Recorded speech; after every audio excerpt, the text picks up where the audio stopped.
Video game boss fights are some of the most menacing experiences a player can have in a video game. Without the boss music behind it, the fights can get pretty lame pretty fast. Today, we'll be looking at some common trends for boss themes across video game music. Let's start with The Legend of Zelda: Ocarina of Time. Here, chordal harmony is used to portray Ganon's malice in the form of Ganon's theme, which is a strong musical motive appearing throughout the Zelda series. A lot of you are probably thinking, what the heck is chordal harmony? Chordal harmony consists of stacked perfect fourths that move in parallel motion.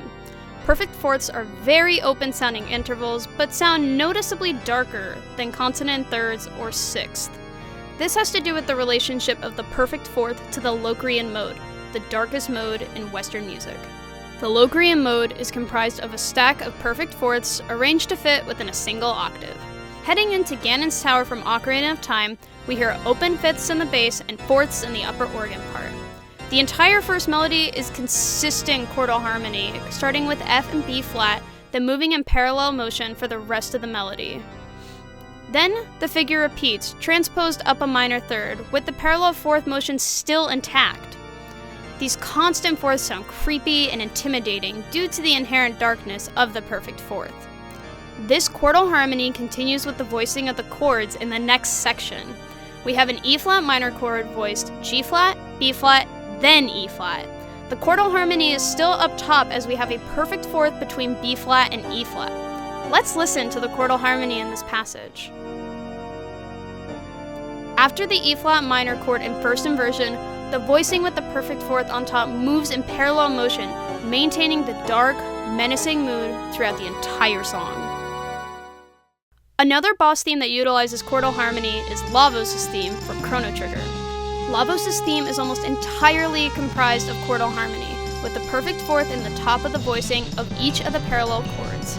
This is almost exactly how chordal harmony appeared in Ganon's theme. The harmony is voiced in a tightly closed position, appearing as a sus2 chord. However, if we displace the lowest voice in the chord up an octave, we actually get two perfect fourths stacked on top of each other. Yasunori Mitsuda's choice of using the perfect fourth contributes to the dark and alien sound of this theme.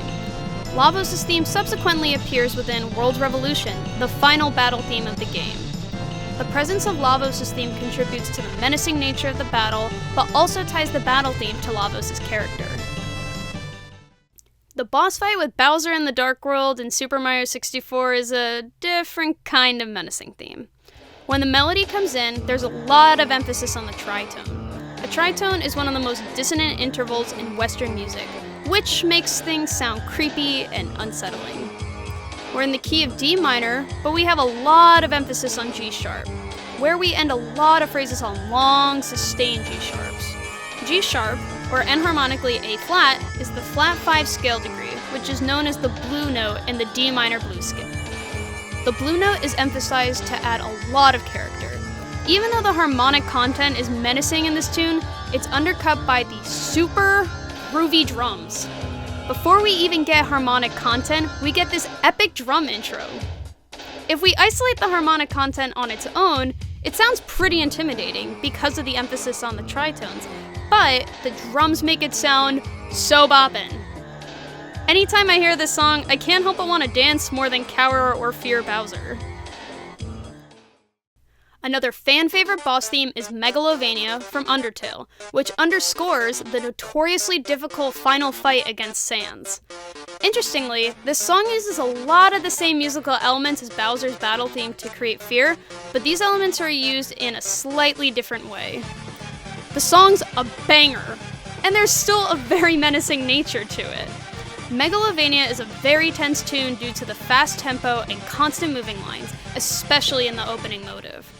One important thing to look at with Megalovania is the key. It's in D minor and utilizes the flat 6 we see in D minor, but also the natural 6th we see in Dorian.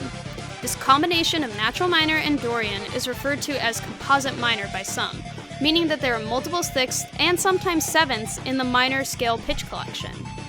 But here's the thing about both of those minor modes. We have no leading tone. A leading tone is found in all major keys. Some variants of the minor scales have leading tones as well, most notably the harmonic minor scale. A leading tone is one half step away or semitone away from the tonic, which determines the key. It holds so much tension because we know where it wants to go. When a scale stops on the leading tone, we get very tense because we want it to resolve up to our tonic to feel at home again. In the instance of Megalovania, we're in D minor, and we have C naturals everywhere. We first hear it in the bass, but most notably in the melody, where some of us may anticipate landing on a C sharp here, but instead we get a C natural. In the opening figure, there's a lot of emphasis on the tritone yet again, as we have emphasis on A flat. A flat really sticks out as it's not part of the diatonic D minor scale. This is because it's a tritone away from our tonic D. Similar to Bowser's theme in Super Mario 64, there's a lot of emphasis on this altered scale degree, making things sound very creepy, as we might not be able to tell right away what key the tune is in. Ghetsis' battle theme is a very different type of menacing theme. It's mostly percussive, but builds suspense and a menacing nature through the varied rhythms. It starts slow and builds to be very fast with a lot of different percussive elements.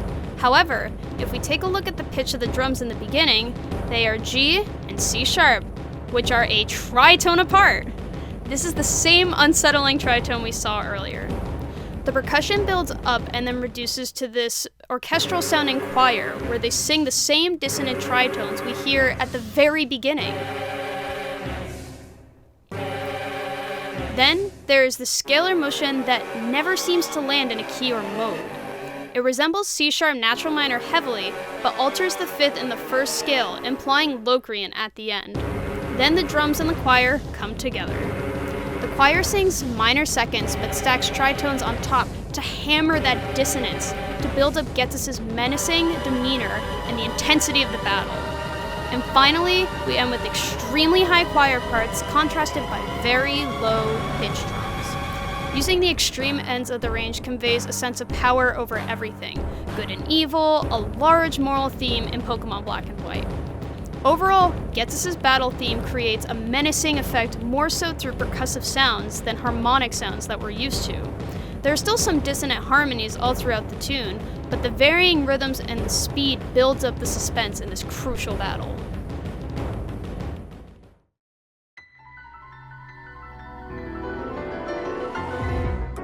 Although the Guardian is not a full boss in Breath of the Wild, it's a terrifying mini-boss that shows up pretty frequently.